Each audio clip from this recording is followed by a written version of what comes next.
बकर की तारीख का बदतरीन वाकया जहां पर दो भाई आदम निकले, दो ऐसे भाई जो कि इंसानी गोश्त खाते थे।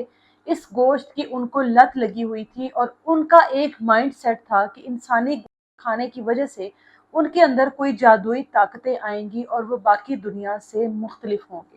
दो ऐसे भाई जिनमें से एक का नाम है आरिफ अली और एक का नाम है फरमान अली, दोनों सगे भाई हैं। इनकी अपनी जो बीवियां हैं इनको इस वजह से छोड़कर चली गई क्योंकि इन दोनों भाइयों को इंसानी गोश्त खाने की लत लग चुकी थी। अब ये वाकया किस तरह से सामने आया, किस तरह से लोगों को पता लगा और किस तरह से ये भाई जो है गिरफ्तार हुए और किस तरीके से गोश्त को पकाकर खाते थे और गोश्त लेते कहाँ से थे, सुनकर आप लोग हैरान हो जाएंगे। 2011 का ये वाकया है जो अभी नजरों से गुजरा, तो मुझे लगा कि उस वक्त शायद चीजें इस तरह से नहीं थी जिस तरीके से आज हैं, और आज लोगों को इस चीज के बारे में अंदाजा हो कि किस किस किस्म के लोग इस दुनिया में पाए जाते हैं।